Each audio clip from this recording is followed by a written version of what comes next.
something that I try and share fairly consistently when creating content and posting online as an online business owner is an honest assessment of how much time I'm spending in my business on a weekly basis. And that has changed a lot over the years. After a surgery that resulted in a very extended period of being unwell and recovery in 2021, I had to significantly reduce my working hours and work my way back up to the level of hours that I was aiming to invest in my business. And so I am very upfront and open about the time that I'm spending in my business. Now, at the moment, as at towards the end of 2025, I'm averaging between 15 and 20 hours a week. In the last couple of months, it's probably gone up a little. So I'm more on the 20 hours a week side rather than the 15. But because I create so much content and I am online fairly consistently, there is a perception that 20 hours can't be real.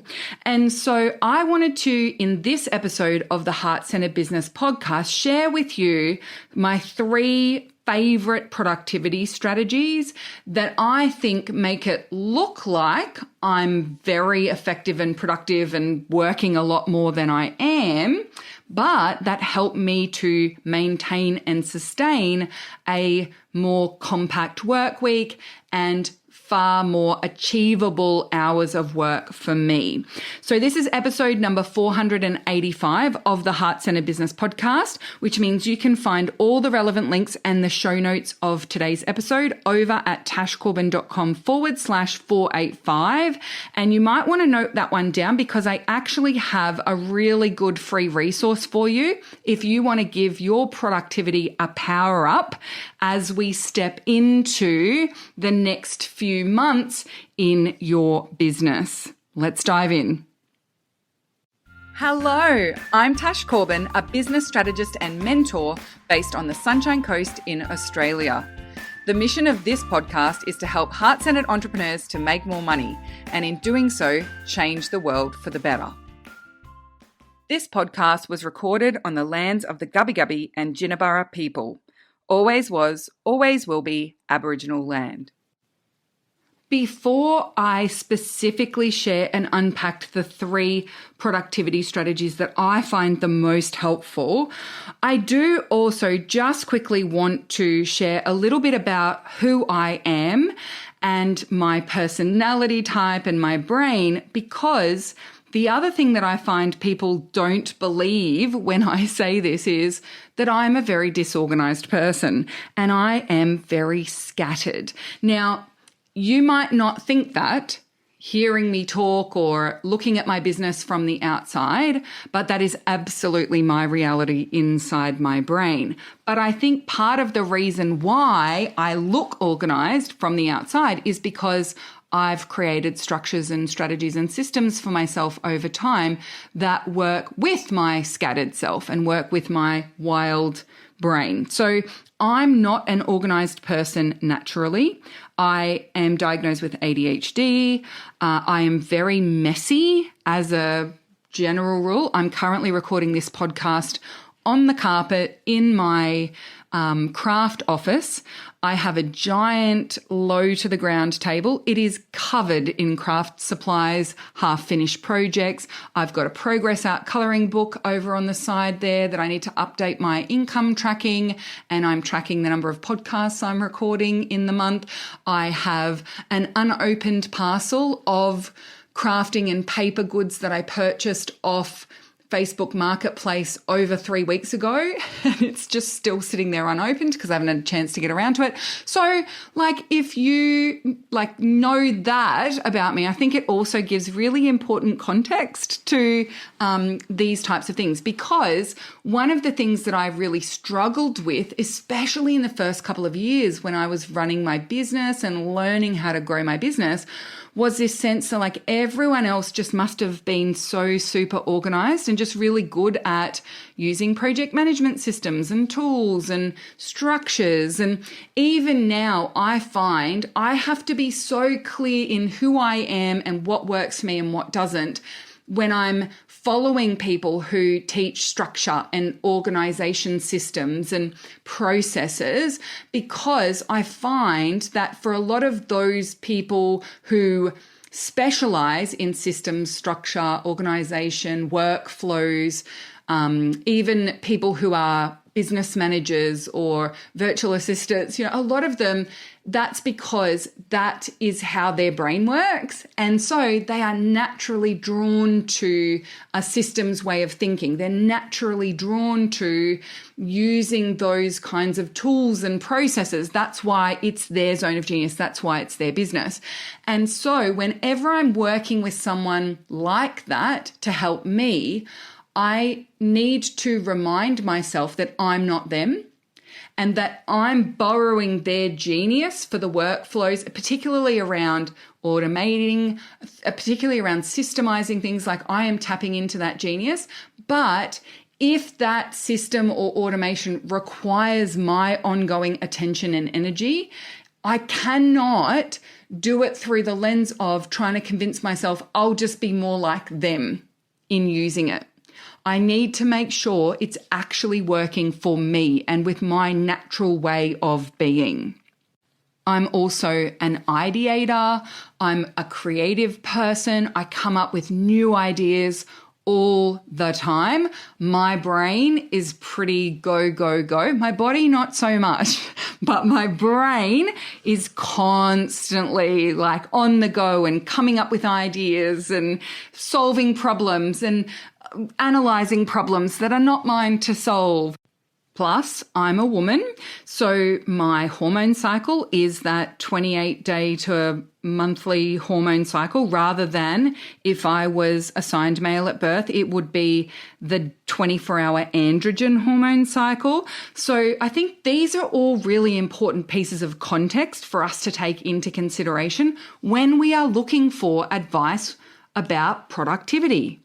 Because a lot of the habits advice, a lot of the productivity advice that we have been having drummed into us for years and years and years was created by men for men, or it was created by neurotypical people for neurotypical people.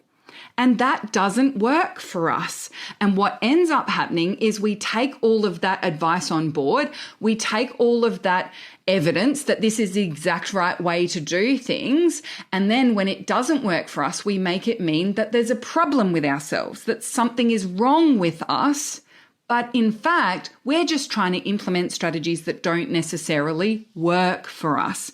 So I wanted to give you all of that context so that if you resonate with any of those pieces, you'll know that, well, that's the kind of context in which I'm existing as well. And these are the 3 productivity strategies that I find are my 3 kind of fundamental, foundational pillars of productivity that support me beautifully to build out a structure and a way of working, a way of managing myself that feels like it works for me and that feels like I can then achieve as a business owner. So, productivity strategy number 1 is being really clear on the big picture and coming back to that center regularly. So, important goals that I'm looking to achieve are front and center, and I need to remind myself of those goals regularly. What is most important for me to get to that goal, right?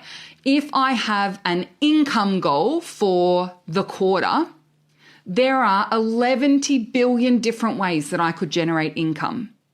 So because I have a creative brain, because my brain is a natural problem solver, because I could come up with 15 new business ideas right now on the spot, no questions asked, I need to be crystal clear in what is the strategy I have chosen and remind myself of that strategy consistently.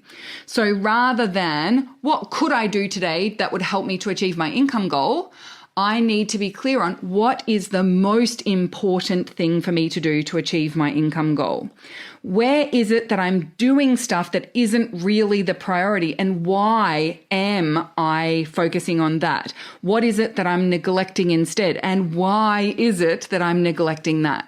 So that first key strategy is having super clear big picture and coming back to that regularly. And by big picture, I mean my critical goals, my most important goals, and my key strategies that are the most critical to achieving those goals. Everything else is around the edges. Everything else is a nice to have or a play with it later. But if I'm not focused on my specific critical goals and the strategies I've chosen to get there, often I'm distracting myself because there's a fear of failure, or there's a fear of success, or there's a mindset or belief or something underneath that's wanting to get in the way and keep me distracted. Or it's just a matter of my executive function. And so that's something that's mission critical to me as a business owner, is knowing exactly what that is and having that front of mind and coming back to it as regularly as possible. Strategy number 2 is reducing decision fatigue. I think this particular strategy is extra effective if you are someone who carries the mental load for your household, if you are someone who has a fairly disrupted life outside of your business, if you are someone who has children, if you are someone who lives on your own and you are responsible for everything about your life, right? So many of us have a lot of decisions that we need to make every single day. And so I am diligent about reducing decision fatigue, particularly inside my business, but also in my life as well. So in my quarterly CEO date that I have with myself, and I do my quarterly review and planning, I have a prompt around reducing decision fatigue. And so I look for where I can completely eliminate decisions, where I can automate decisions, where I can remove decisions from my responsibility and hand them over to someone else. But in doing so, it often for me brings up some resistance to handing over decisions or eliminating decisions as well. So I wanted to give you a few little examples in this one because I think that they're really powerful and helpful. So the questions that I ask myself in my decision fatigue section of my CEO date are, what decisions can I completely eliminate? One of those decisions that I eliminated quite a few years ago now was, what do I wear each day? So I know that this story gets shared a lot, like Einstein had the same suits and Steve Jobs had the same suits, blah, blah, blah, blah, right? I avoided that for a long time because I love color, I like variety, and that felt like really rigid and boring to me. But it doesn't have to be all or nothing. So I own 7 pairs of the exact same yoga pant. This is not a promotion, but I know that I'm going to get this question, so I'll answer it preemptively. They are the Lululemon super high-waisted Align yoga pant. I get it in the 31-inch inseam because it's nice and super long for my super long legs, and every single pair is true navy. It's all the same color. I don't like wearing black. I have very little black in my wardrobe, but I love that true navy color. So even though the idea of wearing the exact same clothes every single day feels quite stifling to me, I can eliminate the decision on what I'm wearing on the bottom half. Because most days I'm working in a range of different positions. I like to change up where I work from and my posture. Sometimes I'm on the floor, sometimes sitting at my desk, sometimes I'm standing. But also it has the least amount of friction for me throughout the day because our day starts with walking the dogs. So I get up, I put my navy pants on, and then I can pick whatever walking shirt I like. And so I've got a range of different t-shirts that I can choose from. So I can choose something that's got the Sunshine Coast Lightning on it, which is a team that I sponsor 2 of their players. It's a netball team. I have some shirts that are Formula One shirts from my favorite drivers. I have some that are just plain. I have some that are bigger and looser. I have some that are smaller. I have some that are sleeveless, right? So I've got a range of different shirts that I can choose from. So I still get that little bit of variety and that little bit of stimulation. But I have found that these pants are the best pants for me. And part of the reason why they're the best pants for me is that I can go out and do the morning walk, and then when I come back, I don't feel like I need to change out of them. They're very good at moisture wicking if it is a warmer day. And then when I sit down to go and start my work day, I can just change my top into something that feels a little less sporty and walking and a little more I'm sitting at my desk and working. And so I just change my top if I feel like I want to or need to. And also I can wear them out. So I can wear them out walking the dogs. I can wear them at home. I'll wear them to the shops. I'll wear them out to lunch, right? Most of the time, if I'm going out to a casual lunch, I don't need to get changed. And so it's eliminating tasks and task switching. It's eliminating decision fatigue. They feel tidy enough, and I don't have to make that choice in the morning, right? Same thing with my socks. I have all the same brand of socks, all the same color. They're all white. The only thing I need to choose is the length of sock. So if I am wearing them with my yoga pants, I have the longer sock. If I am wearing them with shorts, I have a shorter sock. Now, this might sound really wild, but that elimination of those decisions has reduced my decision fatigue. Now, it might seem like such a silly little decision to make. What pants am I going to wear today? But when you stack 150 other decisions on top of that decision, it's a really strategic one for me to let go of. And so I look for where I can eliminate decision making as much as possible. Sometimes eliminating decisions simply comes from making one decision and sticking to it. And that's a really big one. So I see a lot of people creating decision fatigue for themselves because they decided that their priority for social media was Facebook, but then they spend the next 6 months worrying that they made the wrong decision. And so they keep themselves in decision limbo because they have technically made the decision, but they're not committed to that decision. And so they almost have to redecide every time they're doing social strategy or social content. Am I really going to stick with Facebook, or maybe I should be doing Instagram, or maybe I should be starting a TikTok, right? And if you find yourself thinking that, like, oh, maybe I should this, maybe I should that, to me, that is a sure sign that you either have made the decision but you're not sure about it, or you just need to make a decision and stick with it for an extended period of time. One of the ways that I trick my brain into sticking with a decision for an extended period of time is putting the review date into my calendar. So if, for example, you're still not sure whether Facebook should be your primary social media channel or Instagram should, why not just decide today what it's going to be and put in your calendar for June, review my choice of primary social platform. So then if your brain tries to trick you into redeciding at any point between now and June, you can just say, no, the review date is June. And so see how something like that just helps really eliminate that decision fatigue and stop it from coming back up. I had this conversation with someone in the Takeoff program recently, actually, where she was not sure whether she was going to move email marketing systems. And when we had a little discussion about it, she wasn't really ready to move, even if she decided to move. And there were things that she needed to do in her current system before she would be ready to move anyway. So all I did was say, literally, like, this decision cannot be made until the end of February next year. So right now, stick with the system you've got, and then you can decide at the end of February. Put it in your calendar to make a decision about whether you're going to change systems or not at the end of February. But right now, even if you decided to move, you wouldn't be able to. So in that instance, we haven't necessarily removed the decision or eliminated the decision, but we've eliminated the decision fatigue by giving a set date at which point the decision will be made. And so you can stop worrying about it between now and then. Another way that I eliminate decisions or reduce decision fatigue where I can't completely eliminate the decision is I batch the decisions.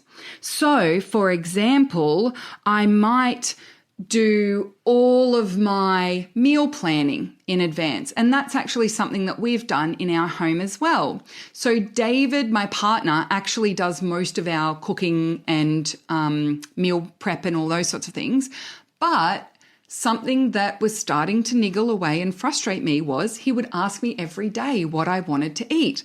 And to be honest, I don't really care. I'm not a particularly food-driven person unless it's a big deal meal, right? So if it's we're going out to dinner with a bunch of friends, I will have an opinion on what kind of food we might get or where we might go. Or if I'm catering for a dinner party, then I'm really invested in that decision. But day-to-day food, honestly, I just cannot be bothered with that kind of decision making. But the reason why David would ask me was because he was worried that I wouldn't like what food he prepared for me.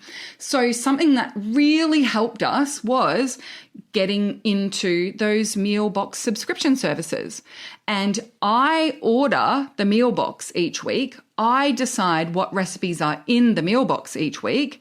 But that means that when it arrives, David doesn't ever have to ask me what I want to eat because he knows that every single meal in that meal box is something that I've chosen and I don't care what day I get it on, right? And so I've batched the decision making. So I make the decisions on a weekly basis. I can actually do 4 weeks in advance. So I actually do it on a monthly basis. So once a month, I make decisions about what's coming in the meal boxes. And from there, I never have to decide what I'm eating again. And, for regular meals. And that is a game changer to have eliminated that completely by just batching it up. It takes me about 10 minutes a month to go through and pick the recipes that we want. And that's it. A way that I've batched decision making in my business is with my photo shoots and the photos that I use on social media. So one of the challenges my team had when trying to help me with social posts and content and even the cover images for these podcasts was that they didn't know which photos to use. I have thousands and thousands of photos of myself. I mean, if someone from the 1980s saw how many photos I had of myself, I would be diagnosed as a narcissist, but that's just the standard of photo volume that we need these days in a modern world, especially as online business owners. But it can be hard to choose photos on someone else's behalf, right? And so my team would say, what photo do you want to use for this? What photo should I put here? Do you want to send me the photo for the newsletter this week? And so it was creating a decision fatigue for me. I was consistently being asked to choose. Instead, now what I've done is I've batched those decisions. Whenever I get the photos back from a photo shoot, the first thing I do is go and find all the ones that I like the best and that I want to have shared to socials. I resize them to the size that they need to be, and then I put them into the folder where the team needs to use them. So I've batched up that decision. My team know that if they choose any of those photos, they're going to have made the right choice. There's no way for them to fail, and they don't need to ask me. Just to recap what we've covered so far in reducing decision fatigue, the first two questions I ask are, what are some decisions I can completely eliminate? Then what are some decisions that I can batch instead of needing to make decisions on a daily or regular basis? The next one is, what decisions am I keeping, but it's actually a control issue? So this is particularly powerful in relation to other people, whether that be clients, audience, team, partner, kids, family, friends. The other person could absolutely make the decision for themselves, but I'm involving myself in the decision and it's actually an issue of control. A really practical example of this is, do I need to decide what time my team start their workday each day? No, I don't. I don't need to be involved in that decision. My team can make those decisions on their own. I don't even have a decision or control or even visibility of how they load up their different days with their hours of work either. Some team members have their own like hourly tracking systems that they use that spits out, I did this many hours on this project or I did this many hours on this day, but I don't interrogate that because that's just putting a lot of workload on me for little to no outcome, right? Am I going to insert myself and say, hey, you should probably balance your hours throughout the days differently? Why? That's none of my business. As long as the work is done, as long as we're not missing lots of deadlines. I mean, the person who misses the most deadlines in my team is me. So I have no business in any way of judging any of my team for missing a deadline or being late with something or anything along those lines.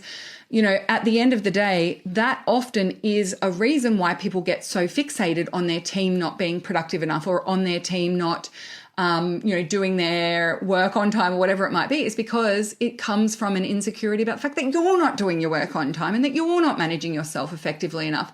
So you assume everyone else is doing that as well. So that question can be a bit of a tricky one. It can bring up a lot of stuff about control and our desire to have control and our need to have control. But at the end of the day, is that worth the decision fatigue that it's contributing to your mental load? And can you really interrogate that and practice being a little more loosey-goosey and releasing the need for you to be involved in that particular decision? The next question is, what decisions am I making that drain me in having to make them? So food was definitely one for me, deciding what to eat each day. But it can also for me be around time because of my way that my brain works, a bit of time blindness. I struggle with deciding on a time for things or deciding what date am I going to get something done. So even things like allocating due dates for tasks that I'm giving myself or for tasks that are part of a project or a launch, if I don't have a really simple and straightforward way to just jot out all the dates and that's done, it can really start to drain me if I'm needing to make decisions about time, particularly if I need to make decisions regularly or every day. I feel like I'm making the same decisions over and over again. That can really drain me as well. So I like to interrogate that in my quarterly CEO date. I'm ruthless about reducing decision fatigue because I know the difference that it makes. And particularly the meal box one has changed my life. It has changed my life. I cannot overstate what a difference it makes to my life when I am not asked about food on a daily basis. It was such a niggle in my brain on a daily basis and several times a day, of course. The final little quick tip I want to give around reducing decision fatigue is also discovering or learning about yourself what makes making decisions easier or more enjoyable for you. One of the things that I've learned about myself is that making decisions feels easier and more enjoyable when I do it in batches, in making a lot of decisions at once, and when I do it with someone else. So when I'm mapping out a launch, I actually do it with Grace because she manages the launches in my business. So we make about 30 decisions in our launch setup meeting, and we've got all those decisions all mapped out. So she knows that if we make those decisions together, and she's got all of that jotted down, she has everything that she needs to set up the launch plan. So we do that as well. My partner David and I do that in our daily CEO dates. So he has a little template that he uses. He runs our CEO date each day. It takes 2 to 3 minutes. It's a very short process. But if we take that little 2 to 3 minutes every evening to do our CEO date, it makes the next day so much smoother and it takes that decision fatigue away. Plus, it's an enjoyable way for me to batch up and make decisions with David. So the types of things that we do in the CEO date is we talk about what my schedule is for the next day, so he knows what time I'm going to want my food. He jots down anything that he needs to do to support me or make my day a bit smoother. He shares what he's working on that day. We'll also make a goal for the day, or top 3 goals of what we want to achieve in the day, and we pick a pump up theme. So it might be a song or a phrase or something that we use for the day, and then that gets stuck on the fridge. So it's right in front of us. We know exactly what our day is going to look like, and all of those decisions have been batched up in advance, and we've done it together, and it makes us feel like we're on the same team.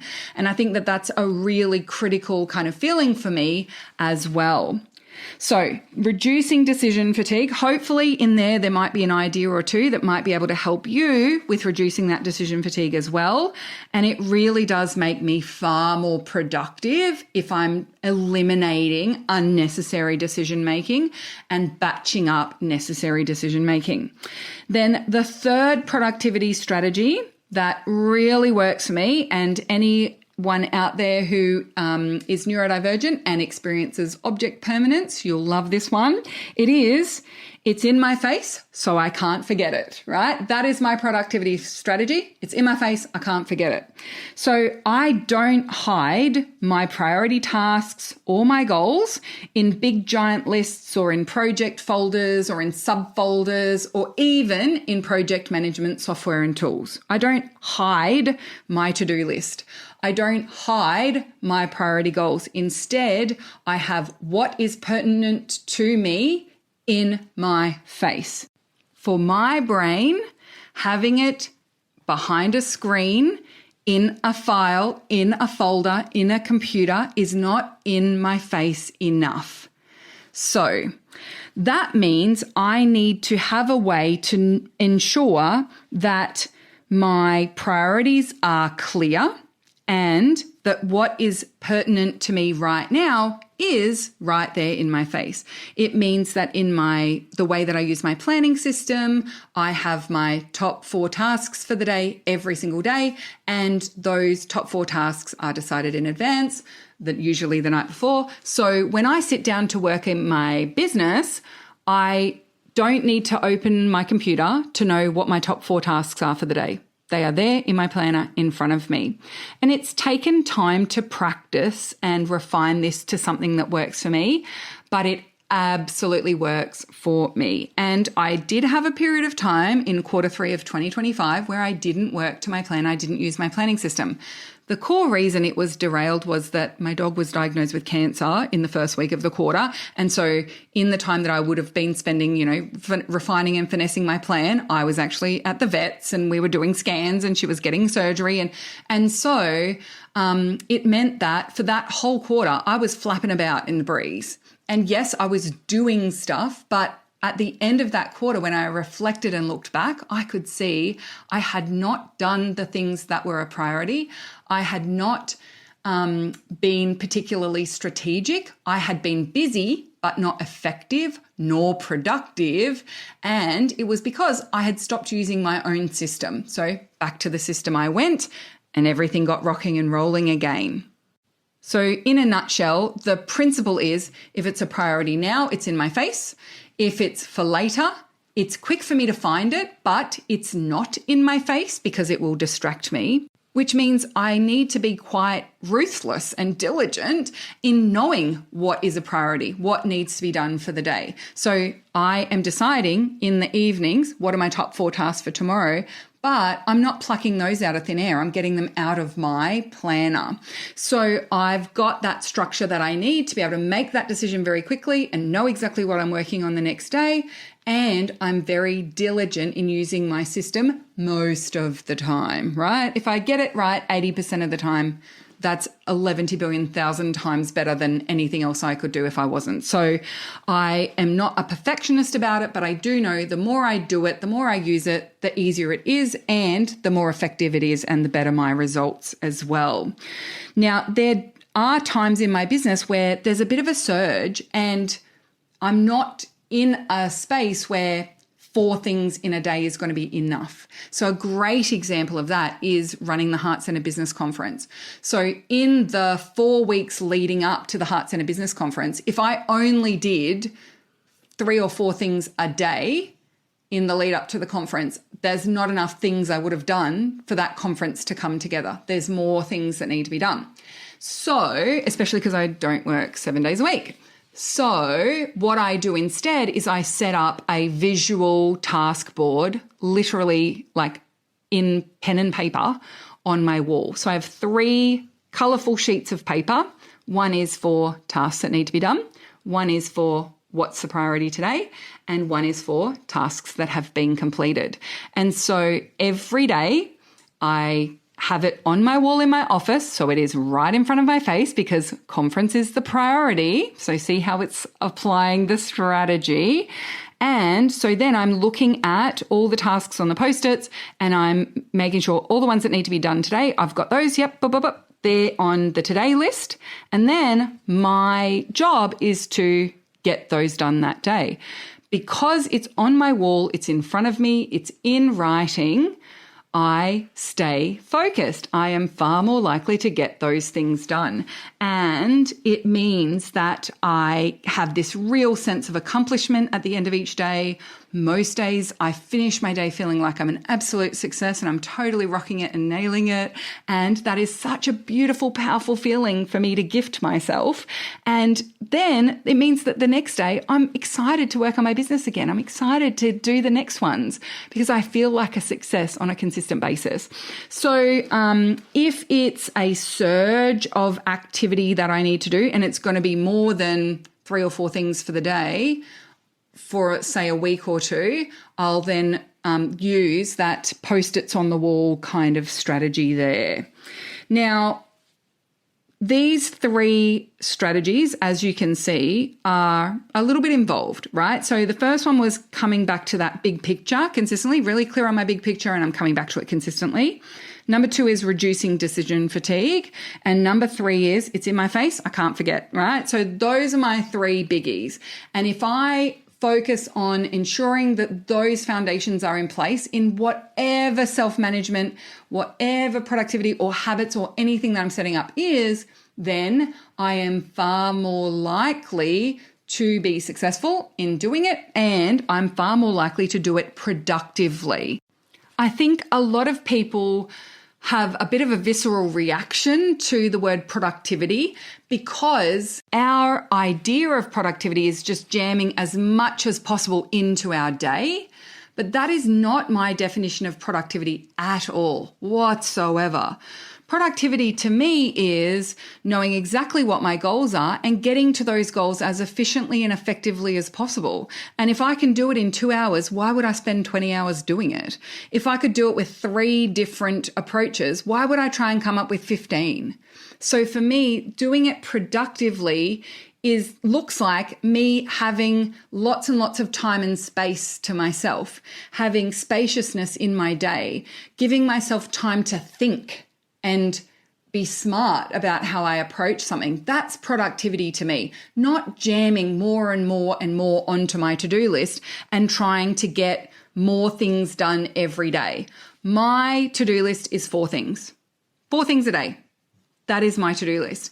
And the more I've embraced that, the faster I've achieved my goals, the more successful I've felt at the end of each day, and the better my results have been. But I'm also not doing it in a way that burns me out. Just because I could spend an extra 4 hours coming up with 55,000 other ways to do something doesn't mean I should, and doesn't mean that I want to. And so really thinking about productivity through this lens of effective, efficient, strategic, and spacious, I think makes a huge difference to our desire to play with that productivity and experiment with what works for us. Now, that brings me to my final little note or thought for this podcast episode, because I've shared with you my 3 favorite productivity strategies, but I only really found what worked for me and was able to accelerate my improvement in self-management and productivity when I experienced one powerful mindset shift. And this is something that I have shared with dozens of people. I've said this specifically to their face in coaching calls, group program calls, in-person conversations over and over again. And in particular, in the last few months, I feel like I've had to say it over and over again. So I wanted to share it here on the podcast as well, just in case you need to hear it too. And that is the thing that needs to change if I'm not getting the results that I want from my way that I'm set up or from my activities. The thing that needs to change is not me. I do not need to change who I am. I am who I am. And if something's not working, if I'm not getting the results that I want, if I'm not enjoying my experience, what needs to change is not me. What needs to change is the structures, the systems, the supports, the expectations, the environment in which I'm trying to operate. And when that really lands for you, when we eliminate the desire to change who you are fundamentally as a person, you can just get on with changing all the other stuff, because changing who you are as a person is hard. It also takes so much time. Like if you think about like wanting to be a morning person, right? I tried to become a morning person, and for a whole year, I got up earlier, walked to work. I was even doing affirmations. I'm such a morning person. And I'd say it to people, I'm such a morning person. Oh, it was such a beautiful morning this morning. Literally trying to like reprogram my brain and convince myself that I was a morning person. But like that, after a year, like, yes, I had got up earlier, but did I actually feel fundamentally like I was a morning person? No. And so rather than trying to change who you are, which is hard and takes a long time, instead, you can then just focus on all of the other stuff. So I accept that I am neurodivergent. Instead of trying to be more neurotypical and or wishing that I was able to carry more things in my brain, or wishing that I didn't have object permanence, and then creating structures that work for someone who doesn't have object permanence, right? And doesn't struggle with that part of the executive function, right? Instead of trying to change who I am and trying to do it the way everyone else does, or the way that it looks like everyone else does, I can just get on with finding the way that works for me. And that is one of the core principles on which my planning system is actually built, right? It's not be like me and do this like me. Instead, it's here is the core skeleton structure of business planning, implementation, and productivity. And your job is to become a diligent student of what works for you and finesse and refine how you do those things in a way that really works for you. If you love using an online task management tool like Trello or Asana or Monday or ClickUp, the planning system doesn't stop people from using that. It just ensures that we've got the fundamental principles there and clear so that the tasks or the strategies that are in there are actually a priority. It's not just full of hundreds and hundreds of things you could do and they are all equally weighted. Instead, we get really clear on what are the core priorities. And so that can be applied to any kind of task management system. The reason why those kinds of task tools don't work for me is because I don't work every day and my energy and my focus can be quite sporadic. And because of that, my experience of Asana in the first time that I used it was with a business manager who had set it up really beautifully. And they had set it up so that each day when I opened Asana, it would bring up for me, okay, here are my priority tasks. And there were 3 or 4 tasks a day that were my priority tasks. Brilliant, right? It feels like on the surface, that is exactly the same as the way that I self-manage in my manual system. However, that meant that let's say I had a bit of an off day. I got really distracted by a client call, or I was really low in energy. I do tend to have fluctuating energy. I have endometriosis as well as ADHD. So it might be an energy thing, it might be a focus thing.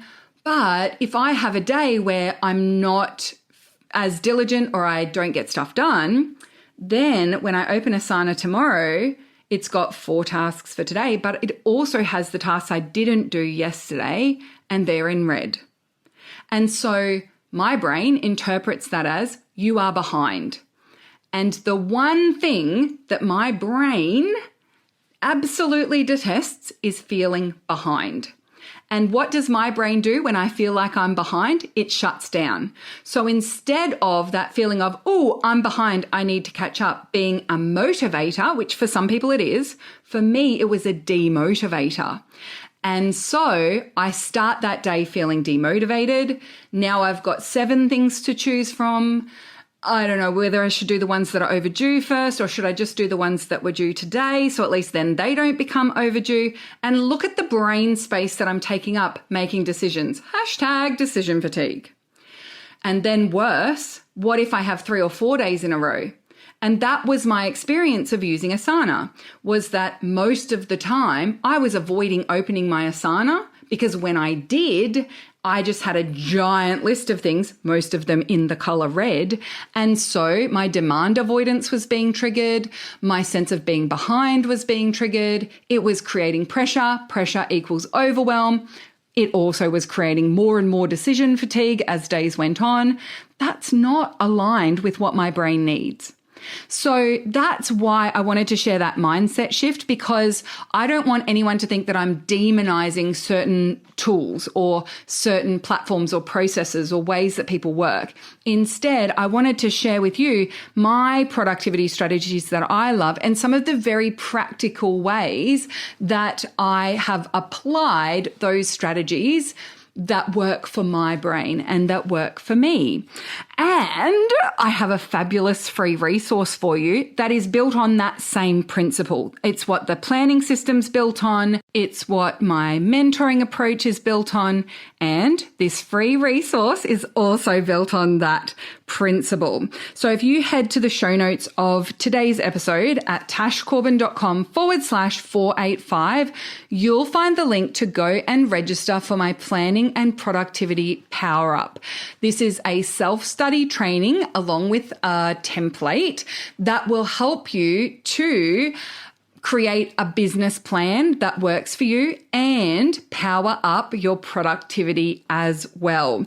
It's absolutely free. You can do it whenever you like, and it's helping you to find your best approach to business planning and improving your productivity, remembering that our definition of productivity is not jamming as much as you possibly could into every single waking minute of every single day. So I hope you found this episode of the Heart Centered Business Podcast helpful. Thank you so much for joining me. Don't forget to go and grab your free resource at tashcorbin.com/485. And until next time, I cannot wait to see you shine. Bye for now. I'm going to be honest. I really want to get my hands on your business, and not in the way that that might sound, but I do want to help. Not in a detached, listen to my podcast and hopefully you'll get some golden nuggets out of it way. I want us to work together. I want to be involved. And there are some of my programs and packages that allow us to work in that way together to really align your strategy, your actions, and your goals. So if you know that now is the time to get stuck into your business strategy, to get mentorship, support, and hand-holding, as well as practical advice and feedback, I would love for us to explore how we might be able to do that together. Whether it's joining my takeoff program to get you to the point where you are attracting leads and making sales more consistently, whether it's through the accelerator to help you really narrow in on where your leverage points are to scale your business beyond 6 figures and further, or whether it's that high touch, high connection, one-on-one experience of working together as a VIP. I invite you to send an email to me at support@tashcorbin.com. Tell me what your goals are, tell me what you need help with, and let's look at how we might be able to work together. I would love to provide the mentorship, guidance, feedback, and advice that you need to know exactly where you need to focus right now to get it implemented and done, and to get your business taking off and scaling. There's no obligation and there's no hard selling. I genuinely just want to make sure that I'm across what's going on for you and that you know what the options are for us to potentially be working together. And of course, if I have free resources that might be able to support you, I will point you in the direction of those as well. So get in touch, send that email to support@tashcorbin.com, and I really look forward to hearing from you.